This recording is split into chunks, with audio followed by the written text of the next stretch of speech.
வணக்கம். ஜவை ஜெட் from Javadhupatti Pudur. Power writer அப்படிங்கிற யூடியூப் சேனல் மூலமாக உங்களை மீண்டும் சந்திப்பு ரொம்ப மற்றற்ற மகிழ்ச்சி. அத்தோட எங்கள் சேனலை சப்ஸ்கிரைப் பண்ணுங்கள், பெல் பட்டன் அழுத்த மறந்துடாதீங்க. அத்தோட எல்லாத்துக்கும் ஷேர் பண்ணுங்கள்.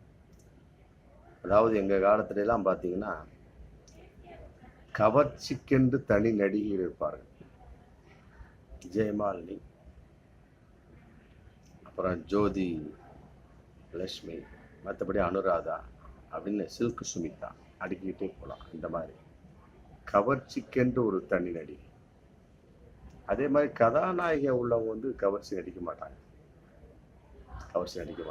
பெரும்பாலும் நடிக்க மாட்டாங்க. அது குடும்பத்தனமான படுக்கை அறைகள் மற்ற ஷோன்ஸோ அதில் போயிடுவாங்க. மற்றபடி கவர்ச்சிக்கென்று ஒரு தனி விஷயம் அப்படிங்கிறத எங்கள் காலத்தை தனிப்பட்ட நடிகையிலே இருந்தார், வேட்சுல நடிகைகளாக. ஆனால் இன்னைக்கு அப்படி கிடையாது. கதாநாயகியா கவர்ச்சி நடிகையான்னு தெரியும். அந்த அளவுக்கு இரண்டும் கலந்ததை போன்றதான் இன்னைக்கு பல பெண்கள் அறிமுகப்படுத்தப்படுகிறார்கள். நம்ம கேட்டால் கதாநாயகி அப்படிங்கிறாங்க. ஆனால் அப்படி பார்க்கக்கூடிய சமயத்தில் கவர்ச்சி நடிகை மாதிரி தான் தெரியுறாங்களுடைய கதாநாயகியே தெரியல. அப்புறம் 2 சீன் வர்றாங்க, அப்புறம் திடீர்னு காணாமல் போயிடுறாங்க. பார்த்தா அது கவர்ச்சி நடிகை மாதிரி தான் தெரியுது, கதாநாயகியாவும் தெரியல. கேட்டால் அந்த டைட்டிலில் கதாநாயகின்னு சொல்லி போட்டு அந்த பேரை போடுறாங்க. அப்போ இந்த காலத்தை பொறுத்த வரைக்கும் நடிக்கக்கூடிய நடிகைகள் கவர்ச்சிக்காக கொண்டு வரப்பட்டவர்களா அல்லது கதாநாயகிக்காக கொண்டு வரப்பட்டவர்களா அப்படிங்கிறது மிகப்பெரிய ஒரு குழப்பம். அதன் அடிப்படையில் பல நடிகைகள் தன்னுடைய கவர்ச்சி படங்களை எக்ஸ் தளத்தில், மற்றபடி ஃபேஸ்புக்கு, மற்ற இன்ஸ்டாகிராம் சொல்லி போட்டு பதிவிட்டுட்டே இருக்கிறாங்க. அது தங்களுடைய விஷயத்தை வெளிப்படுத்துவதற்காக, பேச வைக்க வேண்டும் என்பதற்காக. பேசப்படாத நடிகை இப்போ பாருங்கள், இந்த ஊர்வசி ரவுடியிலெல்லாம் பாருங்கள், சம்பந்தமே இல்லாமல் ஒரு வீடியோ போட்டாங்க. அப்புறம் இப்போ ஒரு விஷயம் போயிட்டுருக்கு. நிலா அப்படிங்கிற ஒரு நடிகை, நம்ம தமிழில் நடித்த ஆனா ஆவண்ணா அன்பே ஆய்வு நடித்த ஒரு நடிகை கவர்ச்சிகரமான விஷயத்தை போட்டு இன்னைக்கு அது ஒரு பிரபல்யம். அந்த அம்மா எங்கே இருக்கிறாங்கன்னே தெரியல. அந்த நடிகை என்னமோ பேச வைக்கப்பட வேண்டும், பிறர் நம்மை பேச வேண்டும் என்பதற்காக செய்கிறாங்க. அதன் அடிப்படையில் பல நடிகைகள் தன்னுடைய கவர்ச்சி படங்களை இன்ஸ்டாகிராமில் பதிவிடுவது, மற்றபடி அதை வச்சாவது சான்ஸ் வருமாங்கிறது தேடுவது, இதெல்லாம் ஒரு அவர்களுக்கு ஒரு வாடிக்கையான ஒரு விஷயம். அதன் அடிப்படையில் மாளவிகா மோகனன் அப்படிங்கிற ஒரு நடிகை, அந்த நடிகை தெரியும், ரஜினிகாந்தனுடைய படத்தில் பேட்டை நடித்தவங்க. மற்றபடி விஜயனுடைய மாஸ்டரில் நடித்தவங்க. ஆமாம், அதெல்லாம் மிகப்பெரிய ஒரு விஷயம்னு சொல்ல முடியாது. மற்றபடி அவருடைய விஷயம் என்னென்னா, இன்னைக்கு ஒரு நடிப்பு அப்படிங்கிற அங்கீகாரம் கிடைத்தாலுமே கூட மற்றபடி மிகப்பெரிய ஒரு அவர் எதிர்பார்த்த அளவுக்கு படங்கள் குவியவில்லை. அதன் அடிப்படையில் என்ன பண்ணுறாரு, எக்ஸ் தளத்தில் தன்னுடைய கவர்ச்சிகரமான படங்களை வெளியிட்டுக்கிட்டே இருக்கிறார். ஆமாம், அப்புறம் அதன் மூலமாக ரசிகர்களோடு பேசுவார், ரசிகர்களோடு கேள்வி கேட்பாங்க, அதற்கு இவர் பதில் சொல்லுவார். இப்படி அவருடைய காலம் போய்விடுமா அப்படிங்கிறது தெரியல.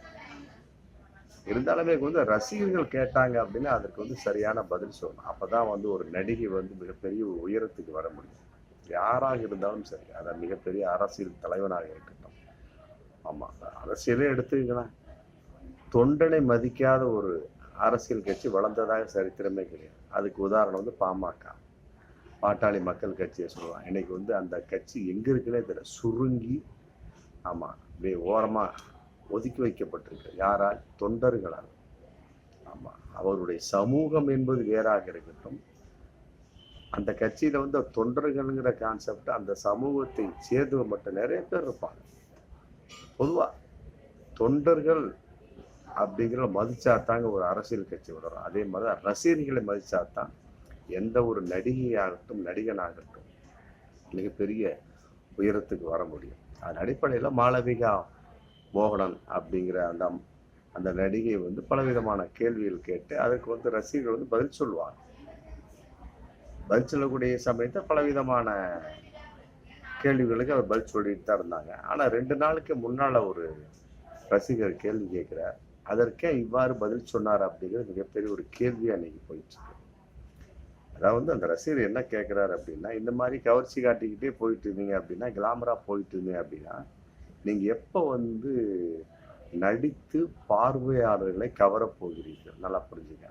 ஆவுன்னா கிளாமரு, ஆவுன்னா கவர்ச்சி, ஆவுன்னா அதை காட்டுறது, இதை காட்டுறது அப்படின்னு நீங்க போயிட்டு இருந்தீங்க அப்படின்னா, உங்களுடைய நடிப்பை நீங்க வந்து எப்ப காட்ட போறீங்க? ரசிகர்களாகிய நாங்கள் வந்து எப்போ வந்து அதாவது உங்களுடைய நடிப்பை நாங்கள் ரசிக்க போகிறோம். நல்லா புரிஞ்சுக்க. இதுவரைக்கும் உங்களுடைய கவர்ச்சியை பார்த்து ரசிச்சாச்சு, உங்களுடைய அங்கங்களை பார்த்து ரசிச்சாச்சு, உங்களுடைய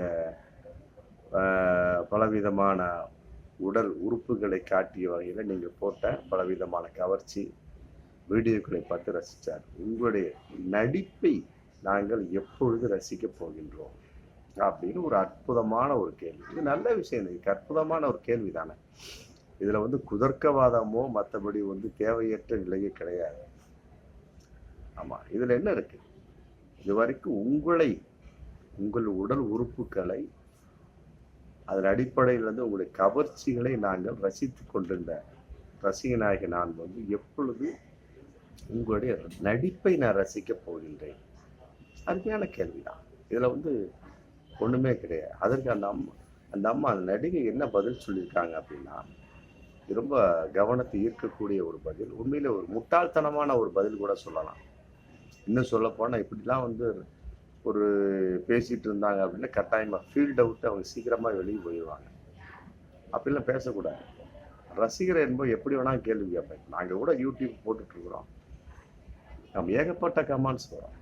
ஒவ்வொருத்தவங்க சில பாராட்டுவார்கள், சிலர் வாழ்த்துவார்கள், சிலர் வீழ்த்துவார்கள். மற்றபடி சில பேர் வந்து தன்னுடைய கருத்தை சொல்லுவாங்க, சொல்லாமல் இருப்பாங்க. அது அவரவருடைய விருப்பம். இதையெல்லாம் ஏற்று அதை வந்து பேலன்ஸ் பண்ணி தான் போனவன் தான் வந்து மிகப்பெரிய ஆளா வந்திருக்கிறான். கமல்ஹாசனுக்கு இல்லாத ஒரு கிசுகிசுவா, ரஜினிகாந்துக்கு இல்லாத ஒரு கிசுகிசுவா, என்ன அப்படியாப்பட்ட அண்ணாவுக்கே கிசுகிசு வந்தது, சிவாஜி கணேசனுக்கே கிசுகிசு வந்தது. இதையெல்லாம் பார்க்கின்ற பொழுது இதெல்லாம் வந்து பெருசா எடுத்துக்கிட்டு அப்படின்னா ஃபீல்ட்ல நிலைக்க முடியாது. அந்த அம்மா என்ன சொல்லியிருக்காங்க அப்படின்னா, அவர் கேட்டிருக்காரு. அதாவது வந்து நீங்க இது வரைக்கும் மீண்டும் சொல்லிக்கிறார், அவர் கேட்ட அந்த ரசிகன் கேட்ட கேள்வியை, அதாவது கவர்ச்சி சம்பந்தப்பட்ட வகையிலே, மற்றபடி வந்து உங்களுடைய ஒரு போட்டோக்களையும் பார்த்து நாங்கள் இன்னைக்கு வரைக்கும் நாங்கள் ரசிச்சுட்டு இருக்கோம். உங்கள் நடிப்பை எவ்வாறு எப்போ நாங்கள் ரசிக்க போகிறோம்? அதான் அவர் கேட்ட கேள்வி. அதுக்கு அந்த அம்மா அந்த நடிகை சொல்லியிருக்காங்க, உங்களுடைய கவனத்தை ஈர்க்க நான் நடிப்பை கற்றுக்கொள்ள தேவையில்லை, கவனத்தை ஈர்க்கணும். அப்பத்தாம்மா நீ வந்து நடிகையா வளர முடியும். இந்த வீடியோ மூலமா நான் மாளவிகா மோகனனுக்கு சொல்லிக் கொள்வது என்ன, ஒரு ரசிகர்களை வந்து இந்த அளவுக்கு மட்டம் தட்டி பேசின அப்படின்னா நீ ஃபீல்ட்ல இழைக்க முடியாது. அதாவது ஒரு ரசிகன் தான் முக்கியம். அரசியல்வாதிக்கு எப்படி தொண்டனோ அதே போல சினிமாவில் வந்து ரசிகன் தான் முக்கியம். அதே போலவே புத்தகம் எழுதுவ அந்த கான்செப்ட்ல வாசகம் தான் முக்கியம். ஆமா, அவர்களெல்லாம் தூக்கி நிறுத்தினால்தான் வந்து உங்களுடைய பேனர். நாங்களாம் வந்து எழுத்தாளனா இருக்கோம் அப்படின்னா எங்களை தூக்கி நிறுத்திய பல வாசகர்கள் இருக்கிறாங்க. அவங்க இல்லைன்னா நாங்களாம் வந்து இந்த கையில வந்து பேனா வச்சுட்டு இருக்கவே முடியாது. அதான் உண்மை. அதனால வந்து மாளவிகா மோகனனுடைய அந்த பதில் வந்து ஏற்றுக்கொள்ள முடியாத ஒரு பதில். உண்மையிலே அந்த கோபமாக சொல்லி இருக்கிறார் அப்படின்னு இன்னைக்கு தகவல் வந்திருக்கு. கோபமா பேசக்கூடிய அளவுக்குலாம் ஒன்றும் கிடையாது. ரசிகர்கிட்ட நீங்க கோபப்பட்டீங்கன்னா அவன் வந்து இப்ப உங்களுடைய படத்தை பார்க்க மாட்டான், சினிமாவுக்கு போக மாட்டான். 10 பேர் பார்த்தாதான் நீங்க வந்து பெரிய ஆளா வர முடியும். அதை வந்து கொஞ்சம் கவனம் பண்ணிக்கிடுங்க. அதனால மாளவிகா மோகனன் மட்டுமல்ல, இருக்கக்கூடிய பலவிதமான நடிகைகளுக்கும் நான் சொல்லிக் கொள்வது, நீங்க கவர்ச்சியை காட்டுறீங்களோ மற்றபடி வந்து வேற எதை காட்டுறீங்களோ, நடிப்பை காட்டுறீங்களோ, அது வந்து அது உங்களுடைய ஒரு இயலாமையின் வெளிப்பாடா இல்லை இயன்ற வெளிப்பாடாங்கிறது அது ரசிகன் கண்டுபிடிச்சு போடுவான். ஆனா ரசிகன் கேட்ட கேள்விக்கு சரியான ஒரு மரியாதையான பதில் சொல்லும் பட்சத்தில் தான் நீங்கள் வந்து சினிமா துறையில் வந்து நிலைக்க முடியும். இல்லை அப்படின்னா கட்டாயமாக காலத்தின் போக்கால் அந்த காற்றால் நீங்கள் அடித்து செல்லப்பட்டு விடுவீர்கள் அப்படிங்கிறது தான் பகிரங்கமான உண்டு. அதனால வந்து மாளவிகா மோகனன் கட்டாயமா அந்த ரசிகருக்கு ஆமா ஒரு திருப்திகரமான பதிலை சொல்ல வேண்டும். இல்லாவிட்டால் வருத்தத்தையாவது தெரிவிக்க வேண்டும் என்பதுதான் பொதுவாக எல்லோரும் எதிர்பார்க்கக்கூடிய விஷயமாக இருந்து கொண்டிருக்கிறது. பார்ப்போம் மீண்டும் அடுத்த வீடியோவில். நன்றி.